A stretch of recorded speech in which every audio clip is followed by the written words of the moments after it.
Here. I am Super Dave Quinn. This is the Texas Economic Development Connection Coffee Talk, and it is my most favorite part of the month. Every month we gather and have a conversation and try to help one another. We talk about wins and wins and losses and shares and commiserate on our misery sometimes, but also celebrate each other. And we try to bring in an expert and try to provide some value that you can take away and implement into your daily lives. And I had the opportunity to meet Hilary at IAMC and instantly knew I wanted to somehow be in her sphere. And so I selfishly coerced her into coming and talking at the last coffee talk.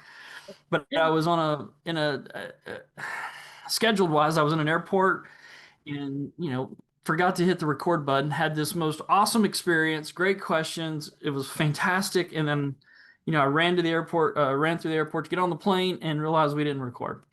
And so we said, okay, well, let's do it again. Yeah, And this time maybe we'll record it mulligan. and everybody gets to benefit. Those that were on the call the first time were, it was really, Hillary, it was fantastic. So I'll let you kind of give more of a introduction of yourself and your company so you say it right. I just know you're a really cool person and you do some stuff that I think we need to know how to do.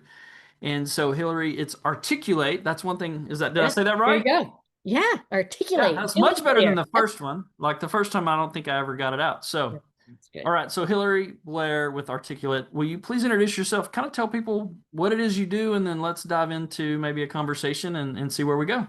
Perfect. I am a drama teacher, literally, not figuratively. So I'm a drama teacher who for years and years and years put the drama in, and a businesswoman met me and suggested that the tools and techniques that I was sharing would be helpful in the business world. So then I started taking the drama out. So drama teacher put it in, now I take it out. And the thing that bridges it's the same is it's all about communication. So how do we as individuals show up and connect with other people using all of those theater things? So our voice, our energy, our nonverbals, the message, like where we're coming from, our head, our heart, our instinct, all of those elements. So that art and articulate is because we are drama teachers, we are drama folks. And the part of it that's interesting, hard for me, is that I think communication is hard. I think communication is hard. So I have been drawn to figuring out how can we connect better, not necessarily more easily, but better. How can we actually really connect? So I've been teaching and training for decades, long, long time. And I have been drawn due to a client who mentioned to me that, hey, after the end of this workshop, we were working through some improv exercises. He turned and he's like, I thought you were going to have us get along, with that kind of attitude, like get along. And instead, you got us comfortable with friction. And he named what I have been doing for years, but hadn't thought of it that way. And I was like, that is brilliant because friction creates traction, which keeps us on the road and keeps us moving forward towards innovation. And so often we work hard at smoothing things over. And when we smooth things over, we often slide off course. And so the idea that friction is inevitable, conflict isn't, is very, very important to the work that we do. There are so many fantastic programs for conflict resolution, for courageous conversations, like really great programs. Many of my colleagues have created them. They're doing great work. What I have found is that there's this land of opportunity long before things become conflict. That's conversation. Like, how do we just have conversations? And how do we, the two walls that I'll say that we end up living between are between avoid and attack. So often we'll avoid things because we don't want to cause conflict, or we think we're avoiding things, but we're actually kind of passive aggressively attacking. So between avoid and attack, or the instincts of the human being, which is fight or flight, right? Those are the things, fight or flight. I say that between that is the land of possibility, which is the messy middle. And it's like a garden. And if we meet each other there, we can really plant things and grow. And that fruitful friction, so innovation and moving teams forward and true success comes from staying in conversation, being present with that, being self-aware enough to know, kind of like a video game, did I just get boop? Did I just pop behind the avoid wall? Did I boop? Did I pop behind the attack wall? Like, oh, great. And then I'm going to be intentional and come back into conversation. So we're exploring the concept, that construct, and then how do we empower people to have the tools to stay in conversation even when it's uncomfortable, even when we're rocking our awkward. So you talk about that. I love rocking the awkward, right? Right. Because as an Enneagram developer, again, we're sort of salesy and we don't Right. like conflict necessarily. We Right. do. I personally like to avoid things, and if I don't like them, and however, what does that look like? How do I begin to get comfortable with that uncomfortableness, right? Like that the friction that you're talking about. What are some simple things that maybe I can put my toe into to kind of get a feel for what's that really like on a day-to-day basis? What And are I some like it. examples? And I like the idea of the toe, like, right? Like, even if you're sitting on the wall, just popping your toe down in. I like that idea. Most of them, the overarching sort of focus I'll have is self-awareness, because what happens is if we don't have enough tools for communication, we become self-conscious. And when we become self-conscious, we're like, oh, this is super, I'm out of here. This is super uncomfortable. And we duck out, right? So we want to be self-aware. And if we start getting self-conscious, it usually means we don't have enough tools. So the tools are really simple in that annoying way. Meaning that, like, I've heard these before. It's not like, some earth-shattering thing. Some of them are unusual. So one of them will be simply to remember breathing. That's the obvious one. And yet, the one that most usually escapes us. All right. So that concept of, wait a minute, I've stopped breathing, because our body will instinctively stop breathing if we feel threatened or if we're worried about anything. The problem with that physiologically is the minute your body stops breathing, right, then there's no oxygen coming from your lungs, getting in your bloodstream, going to your brain. So when you say you've lost your thoughts, I like to remind all of us, including me, that that is far more physiological than metaphorical. So it's not some like, oh, I lost my thoughts. You actually lost your thoughts because you're not breathing. So the easiest, and I like, I don't know, technique, trick, hack, whatever you want to call things, whatever works for you, is to remember that if you say anything at all, you're exhaling, because air comes from our lungs, goes through our vocal folds in our larynx, and then we shape it and we make sound and we create a word. So if you simply say, huh, or right, or wait a minute, or let me think about that, or oh, that's a question I hadn't considered. Any of that happens on the exhale, gets you breathing again. So what happens is most of us just kind of go, we freeze. We have that classic freeze, and then we try and cover it. Even a cough, right? So even a cough gets us breathing again. So because we're designed as a vacuum, so we exhale and then the air comes in automatically. The information and the guidance that we've given people to inhale, like take a deep breath. Take a deep breath is one of the most confusing things, because your body's like, I don't want air. I want you to get air out and like let me automatically breathe in. So if you take a deep breath, we tend to be super shallow. So any of us who are athletes, musicians, parents, human beings walking through the world, we know that we were taught to exhale, and that allows the air back in. So all I'm connecting is how our body naturally, we're a vacuum, get rid of the old air, get rid of the CO2, let the oxygen in, get it in the bloodstream, get it to your brain, share your brilliant ideas. When you hold your breath, that's the first thing that happens in the messy middle, fight or flight. So that's a long way around, because we've gotten so much misinformation about our breathing, which I know all of you are fine breathing, because here you are, you're alive, you're visible, you're connected. We can do it. Yeah. So that's So that's why, a yeah. So that's one thing. And then they get more complicated, right? So then they get, are you self-aware enough to recognize that you are physically closed off? So when I teach body language, I don't teach, I have excellent colleagues who teach body language for us to read other people. I really give you a simple task: read yourself. But that's not what we do. We tend to be so much more focused on other people. We're not noticing what we're doing. So what am I physically doing? Am I closing off my arms? Am I closing off? Am I covering my throat? Am I covering my mouth? What am I doing? Am I crossing my legs? All kinds of things. Am I making myself smaller, or am I blocking connection? And what we're looking for is to go, oh, I'm talking to Super Dave. I'm in the messy middle where he's told me that everything that I did for him wasn't good. So I'm not feeling great right now, right? I'm like, And do I open up and stay in conversation? Or is he scary dude? And I'm like, no, I'm actually going to stay closed off, because that's safer. So I want you to always know you have a choice. I'm not saying always open up, But with body language, I need to recognize that something that you said or that we're exploring may have made me protect myself.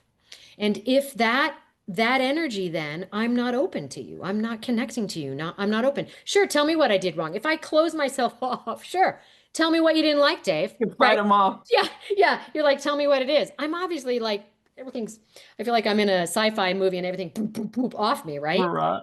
So I'm going to say, hey, can I be truly curious? And I can set boundaries. Can you tell me one thing that we could have done better? One. So when I take really responsibility and I set boundaries for myself, what's one thing? Not five, but I just say one. What's one thing that we could have done that would have shifted that for you? I'm already allowing myself to feel somewhat in control of what's going on. Right. You've sort of taken back. It's a Yeah, little bit like you're recaptured the power a little bit, but now you've set absolutely. the Yep. framework of the interaction. Yes. And if I do it with weird tone of voice, right? If I'm, or mean or whatever, right? So if I'm behind the wall and go, so tell me one thing, what's one thing? So we need to know that tone matters. I need to be self-aware enough, right? We don't always know fully how our tone lands. There are a lot of clues around us from the human beings who've been telling us for years. So if we listen to them, it can I'm help. laughing. My wife for 29 years has said tone matters, and I hadn't quite understood that yet. Yeah. So we don't have to change the word, but if we're like, right. I mean, we know it because we were teenagers and we know teenagers. Sure. What do you need? Right. We totally know that tone matters. Sure. What do you need? Like me, perky self is totally different. So being aware that we have to own that without, totally getting on our case or tone policing and all that, but being aware that my defensive, my behind the wall of attacking or avoiding, I might put extra spin on it. So we will talk about being aware of our body language, being aware of our voice, our word choice, remaining open and connected. I'm supposed to be in relationship with you in that messy middle to have that conversation. So the distinction for us that we play with all these little things that are slightly different, is are you putting up walls or are you putting up boundaries? So the Hmm. reason, in words create worlds, right? That's an age-old wisdom from, hundreds of thousands of years, right? How thousands of years, long time, right? Goes through many religions have that words create worlds. So we want to remember that the words I use and how it creates things and all that lands on everyone differently. So first owning that is recognizing, okay. And then recognizing if words create worlds, what have I said? How have I connected? Does that word make sense to you? Like I'm a theater person, right? If I tell you I'm going to block something, that means that I'm going to tell you where to go. It not doesn't mean I'm going to stop something. I'm a theater You're person. right. Blocking, right? So there we go. Like words mean totally different things. So if we go to the words of walls versus boundaries, so we talk about walls that we put up between ourselves and others as reflexive and protective, like boom, wall comes up. I joke that if you get triggered, a wall comes up. And usually if I said the word trigger, you were triggered to put up a wall because trigger triggers people. Like I got triggered by triggering. Oh So yeah. the wall comes up. So that's different than a boundary. And you can use whatever words work for you. For me, that wall is reflexive and protecting me. I want to try and have walls down. Boundaries are what I decide I'm going to share. So we were talking about, Christian had a question from last time of running into a client, right, in the coffee shop, right, or the diner, the cup, right? And Right. so the walls are down. I'm going to have a conversation with you, right? The boundaries, though, are where I get to keep them up. He doesn't have to overshare. He doesn't have to give away information that he doesn't want to, right? So we want to have intentional. Boundaries are intentional and walls are reflexive. People can feel that sometimes people think I have to share everything. I'm like, no, please do not. I do not need to know everything, right? I don't need all that. I simply need to know what keeps us in relationship. So between avoid and attack, to stay in the messy middle for fruitful friction, you have to be super self-aware. And this key idea of are my walls going up and how do I bring them down? How do I be curious? How do I not risk damage on myself, but risk enough to be in relationship and rock the awkward, own the awkward. It's not going to feel super comfortable. That's a silly thing, right? To think we overrate comfort and we equate comfort with confidence. we can be, I'm super uncomfortable right now, right? I got a light in my face. I'm on a laptop. I got a green dot. I have a Dave face. I'm trying to remember, like, oh, right. So I'm super uncomfortable. I'm confident. I love this information. I have supposedly know how to, I'm a theater trained. I should know how to use a microphone and how to use like a camera, right? All that. So I am confident and I'm uncomfortable. So I'm rocking my awkward. And so many people will say I was in a meeting, or let's say I'm just bringing up Christian because, we're talking about him. I was in there and he could say I lost my confidence. And I would say to him, did you lose your confidence or did you get uncomfortable? Because that is a super uncomfortable situation. He's still a confident guy, right? He's still Yeah. confident in He a, still knows all the stuff he knows. He still has all the answers that he had yeah. before he walked in and someone, Yep. asked him that question. Yes. So I want us to separate those two things out for sure. Competent and confident, hang on to and just rock your awkward. It's super uncomfortable, especially if someone chats with you in a diner or a coffee. So, Yeah. is there a way to recover? Let's say Yeah. maybe you had to have a conversation and you're like, okay, I'm going to do all these things, and it didn't go quite like you want. Like it takes practice, right? This is not something you just get on the first time. I Is there a totally, good way to kind of recover from that or re-engage? Maybe like I don't know if it's reaching back out to them and say, look, that didn't go like I thought it would. Can we try again? Or what is a good yes. way to maybe recover when you have it didn't go like you wanted it to go? So I want two recoveries. I want recovery after, I want recovery right in the middle when you know Okay. it's going off course. Yeah. Just Can I just reset? totally. Is that okay to call us pause? Yes, I do this. Etch a sketch. I want to try that again. I totally pull out an imaginary etch a sketch and I go like that. Or mulligan or whatever works. I go, that I didn't say that how I wanted to. I even practiced it in my head. That didn't come out. I want to try again. It doesn't change the fact that they heard that. What it does is it builds trust because you were self-aware. Self-awareness builds trust. Lack of self-awareness makes us very nervous. And leaders tend to be super aware of other people. I've had leader after leader come to me and go, I'm gonna, this person's doing this. I want to figure out how to fix that. And I go, how about this finger this way? So like, how am I gonna be aware of that? So that same thing, we feel much safer analyzing like, other people. I was thinking about couch quarterbacks, right? I know what they could have done in that game, right? We're aware of that, but I can fix other people. So being aware of self, and then in order to build trust, aware of self and admitting it, that didn't land how I wanted it to. I can feel it in my body. So do over in the moment, mulligan, let me try that again. I apologize. That's not how I intended it. You have to be careful of putting any because on that. I want to do it over because you did something. It has to be only about self. I want to do that over. I want to try it. That didn't land how I wanted. Becauses are dangerous because you love that because they tend to point at another person. They tend to make the fault on someone else. So then what you mentioned, recovery after, is gorgeously human and incredibly trust building, depending if the other person can remain at least a little crack open. Right. I want to have another conversation. I want to repair what's going on. I want to try and figure out how to communicate. So then when you come back together, you want to set ground rules for the conversation. Hey, before we dive into this again, can we agree on what are two things you need from me in order to make this conversation work for you or feel safer?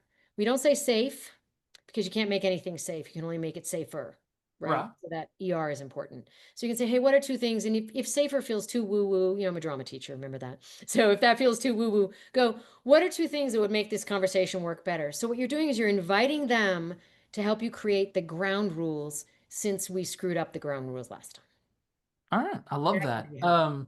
And let's see, we're about 20 minutes in. I wanted to Oh, well, there you pause for go. a second and see Yeah. if anybody had specific questions or because Hillary and I think can go all day We just can. chatting back and forth. But is there anybody Yeah. then you want to watch and see if anybody raises their hands? If somebody has a specific, what if Please. this Oh, happens? there's a What should hand. I do? I see a hand. Okay, go ahead, Great. Darren. Yeah. Hilary, thank you very much for this. I feel like I'm in a therapy session. Yeah, so this is great. I've been extensively studying what you're preaching over the last 6 months, like at a ridiculous pace. And I believe in what you're saying. I've seen an immediate improvement in my life and Great. everything that extends from communication as a result of what you're talking about. Here's my question. Yeah.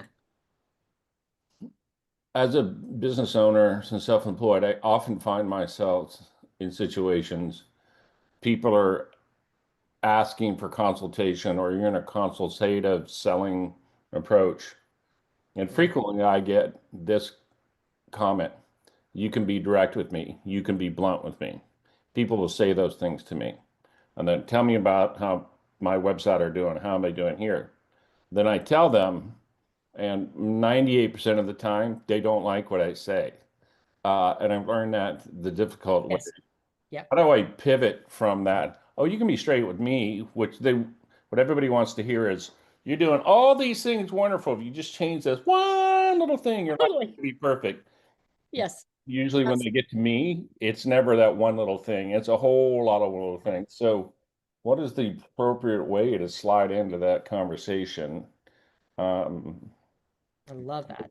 yeah. Yes. How do you stay in the messy middle with someone, right? And they're probably behind the wall. So you're going to stay in the messy middle, which means you're going to stay available. And you are going to never believe anyone who says, I bring it on, I can do it. You're not going to, not at all.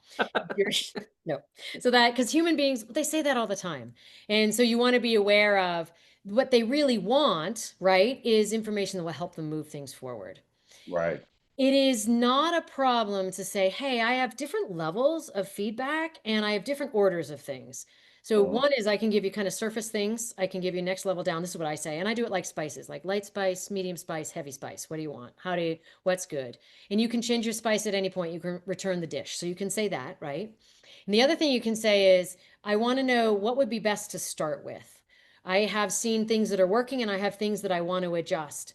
Is it helpful for me? And you can just ask them, do you want me to share what I'm seeing the potential, or you want me to share the thing? So ask them so that they're claiming specificity versus bringing it on, because they don't really know what they're asking. Yeah. Yeah. It's like asking Mike Tyson. I can take a punch unless it's Mike Tyson. Maybe I can't take that punch, right? Like, So, yeah. And also you want to think, you don't even think that way. Like, and you can even, you just go, okay, just say yes to them. So you're like, yes.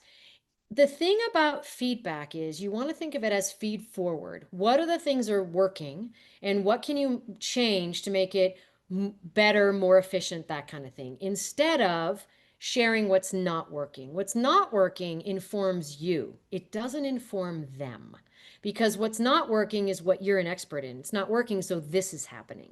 So you want to do the outcome for that. If it is website, right? You want to do the outcome. So here are the things that I'm thinking are working. This is the goal I see you want to get to. And if we do 2 tweaks, these things will work better. If you that's the version of the compliment sandwich, basically. yeah, so the compliment sandwich gets a lot of bad rap.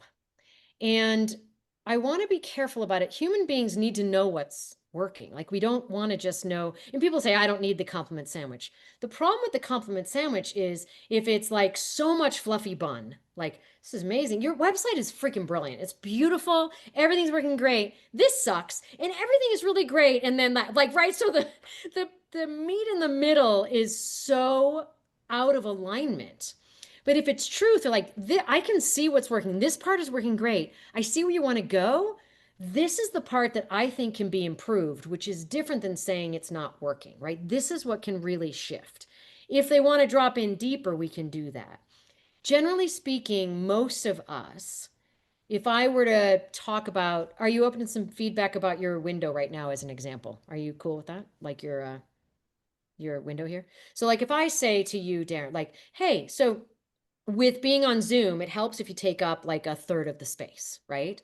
And so if we can get you to have your head touch the top of the screen and then you are there and make sure whatever's down here, you'll be able to connect with people better. We want to make sure we're not doing Wilson over the fence kind of thing.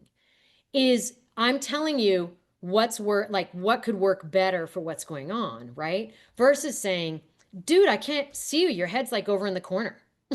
Right. So that isn't like, that's not as helpful. It's not helpful. That is what's in my head. Dude's in the corner. I want to move him up so he's more in the screen, because there is science that proves that if we're a third of the screen, your hand is showing, which is awesome, by the way. So what I want to make sure is that I give the information that helps you, not the information that feeds my knowledge. Yeah. Too often we give that. One more comment. Yeah, please. Yeah. So first of all, I was like, how many people just leaned in? Yeah. Yeah, my biggest challenge is my whole life I've been able to take dude, get it better, and I'm like, oh, okay. And I realize that I'm a unicorn in there, and so I've spoken to people that way, and I hurt their feelings. I was trying to help.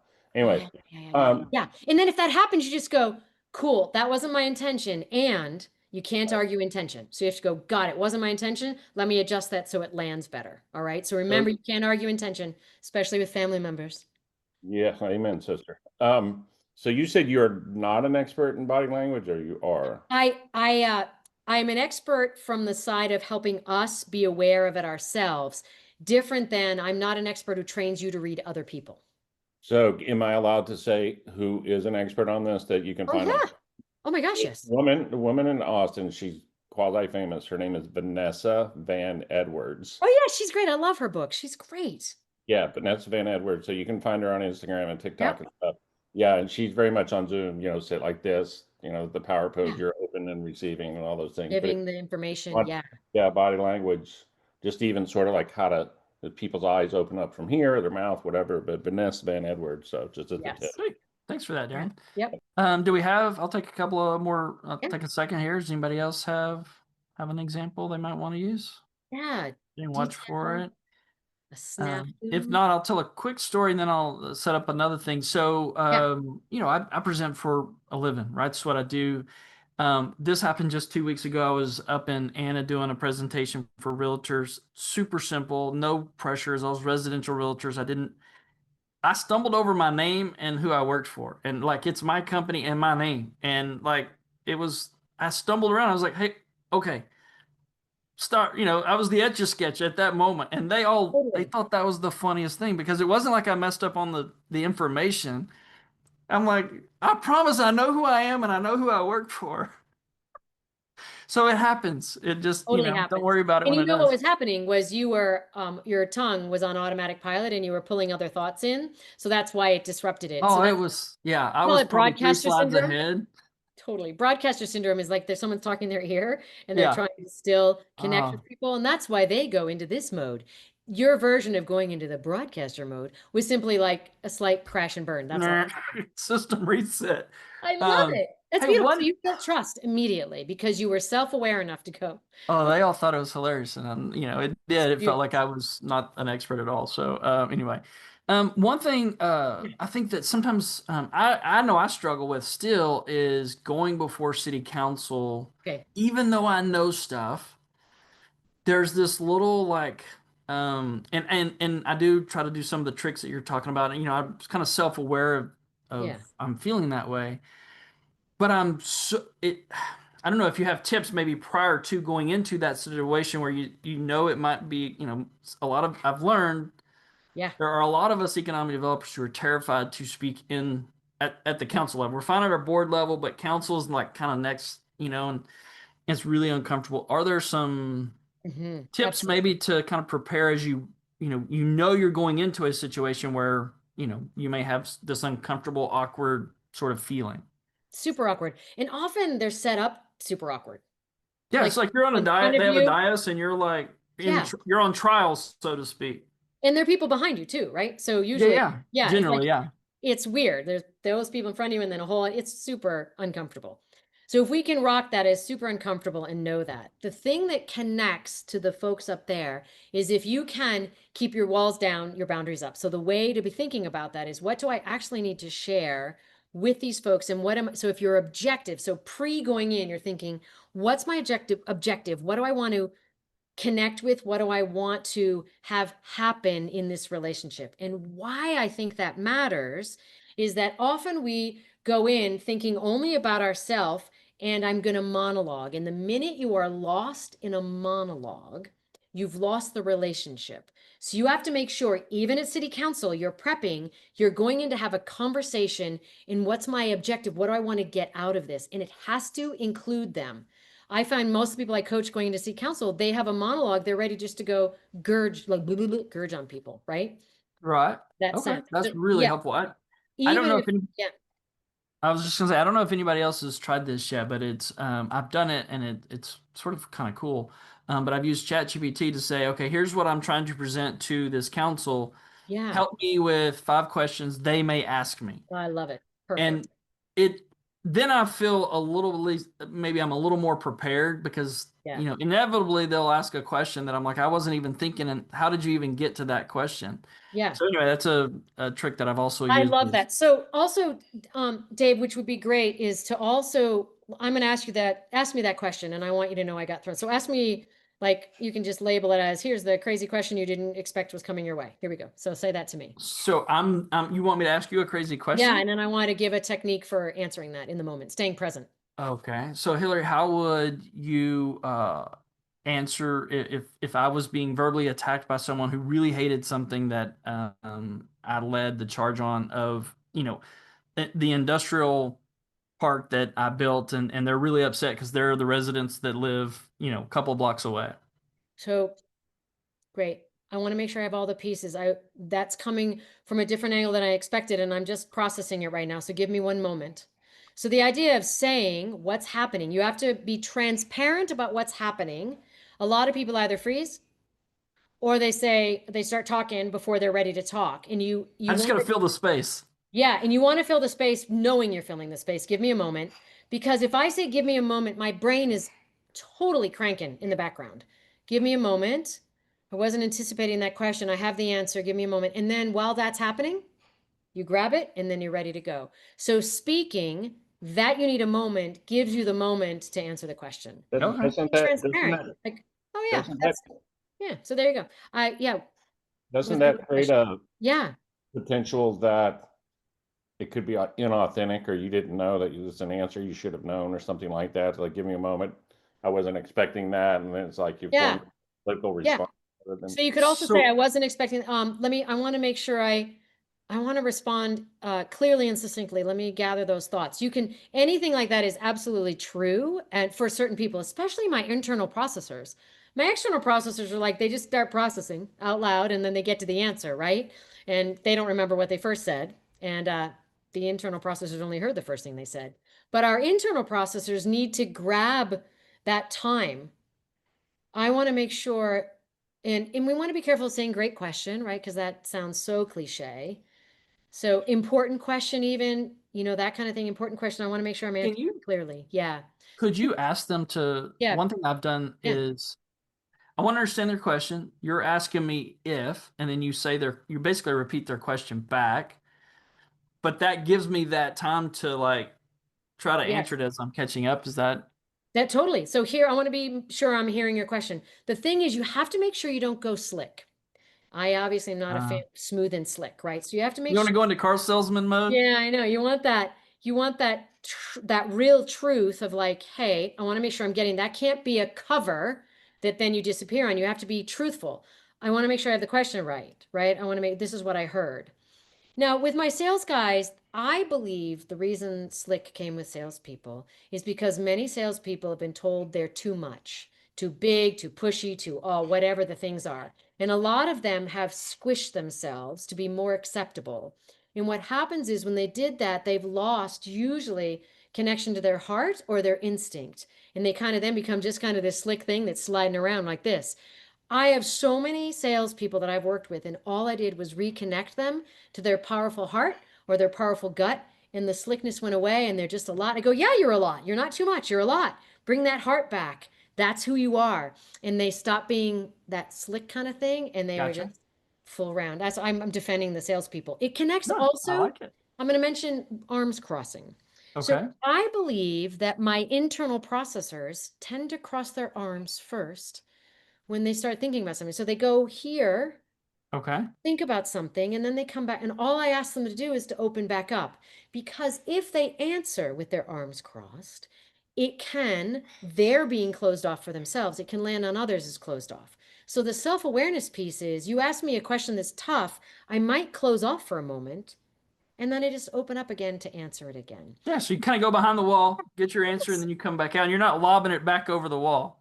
Exactly. That's a beautiful image. Yes. And so many times people are told, stay open, stay open, stay open. But some people can't think when they're fully open. Like they can't even, like their brain is like, it's like Yeah. telling people not to use their hands to speak. If you take some people's hands away, sometimes they can't connect their thoughts because it's actually part of our human communication mechanism that our hands help organize our thoughts.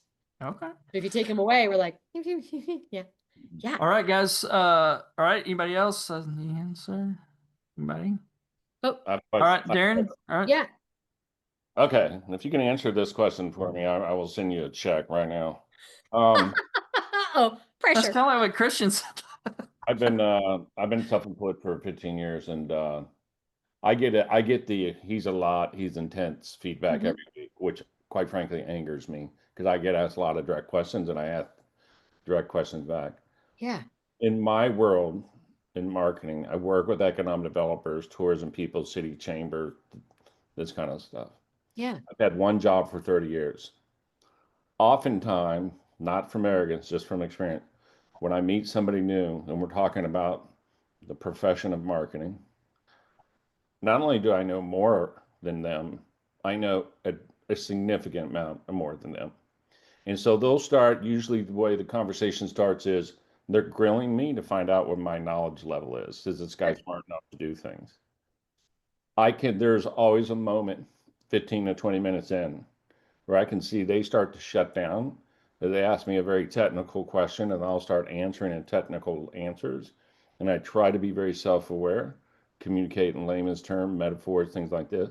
But there's always a point where I feel like I lose them Sure. because they're afraid that I'm knowledgeable enough to expose their secret to the city council, city manager, that they actually are not that skilled in the world of marketing. And I struggle with in my head, I'm saying, I'm gonna jump in yeah, because there are different questions going on here.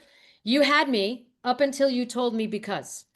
The only reason is, so I'm going to answer and give you some tools for the because. Once you got to the because, it did the classic thing, which is you put the story on them. You have the facts. You don't actually know the story. You may make that assumption. We may think that. So remember that that could be what's going on. We have to yep, be careful of assuming we know exactly what's going on with someone.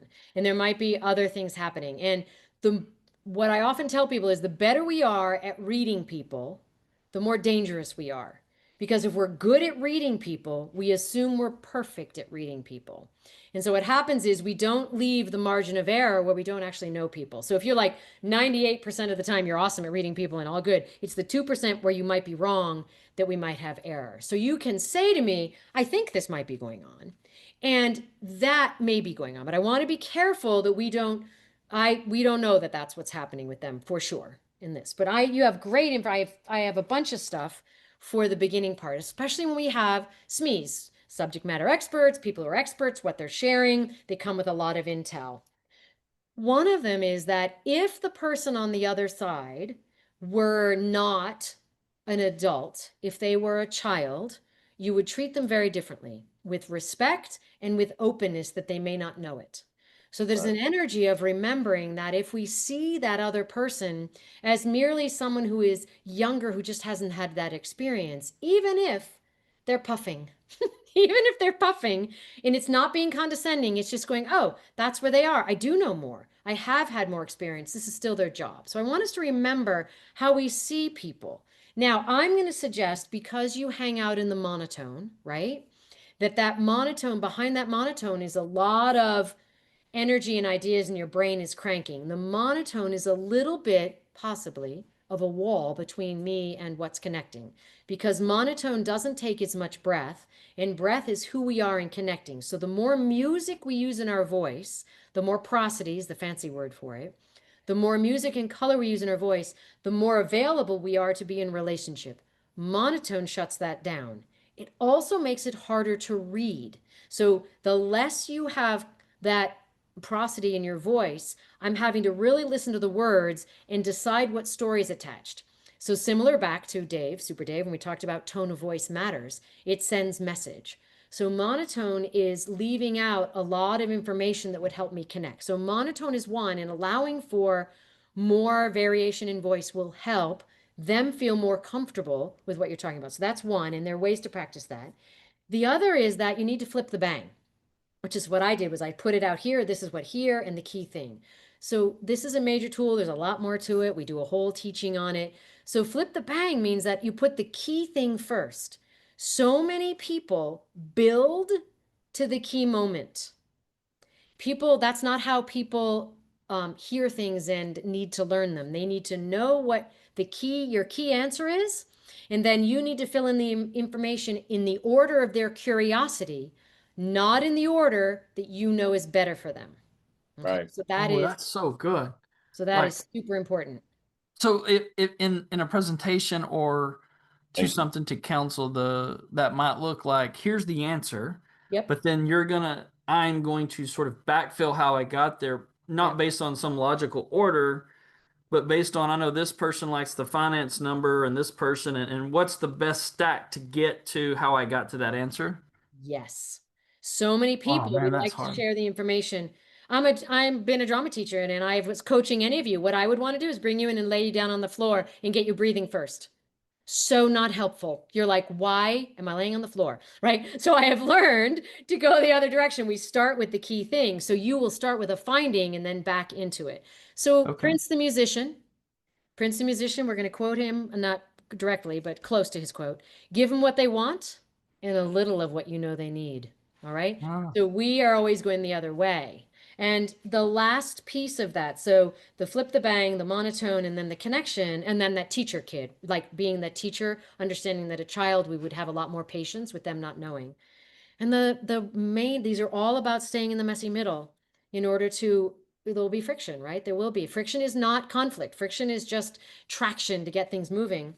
Is we have to see people and we have to allow ourselves to be seen. Too often, we just see people and we don't allow them to see us. And relationship is built seeing people and allowing them to see us. We have thought that it is disrespectful to see people, or I don't want to invade their space. I don't want, especially guys right now, right? I don't want to invade their space. I don't want to cause a problem. So I'm not going to really see you. I'm going to like sort of see you, but I'm actually going to monologue at you. I'm going to put the wall up because I don't want to cause any problems. One of the most respectful things though is to see other people. The other thing is you have to allow them to see you. So the relationship is see and be seen, which we know from any service that we have done, any service industry we've done. So I'm an actor, so that means I've served food a lot. And so that means that I can say, hey, here's your cup of coffee. Do you want a cup of coffee? And I know that you know if I hand you a cup of coffee without actually seeing you and being open to you seeing me, you think I'm rude and you don't tip me. So we know it from the service industry. And then we dismiss it when we become adults and professionals, and then we just block because I don't want to be rude. And I know I'm touching, these are major concepts I'm touching Yeah, on. no, this is great. You're causing what I say curiosity. I hope you're piquing some Yeah. curiosity with some of our guests, Yeah. and hopefully that will lead to some more discovery, and they'll dive into it, and then Yeah. that's where we'll Connect with grow. me. Connect with me on LinkedIn, connect with wherever. I love talking about this stuff. And I even say on my LinkedIn has a 30-minute, you can sign up for 30 minutes to chat with me. So yeah, a lot of people are like, really? I go, yeah, find a time. Yeah, well, I'll chat. I Nice. love this stuff. Yep. Well, Hilary, thank you so much. This always happens. I think we schedule one time and then we blow it out. And I hope everybody else has enjoyed this as much as I have. We'll record it this time, thank goodness, and we'll get it out.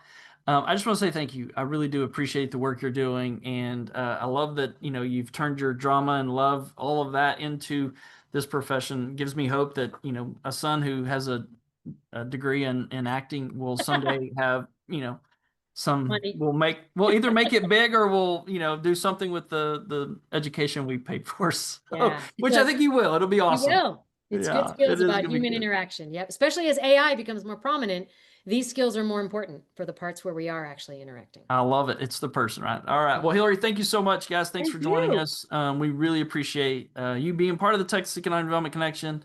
We appreciate you taking time this afternoon. Y'all go have a great weekend and 4th of July. Yes. We'll see you next month. Thanks, guys. Great. Bye. Take care. Thanks. Bye-bye.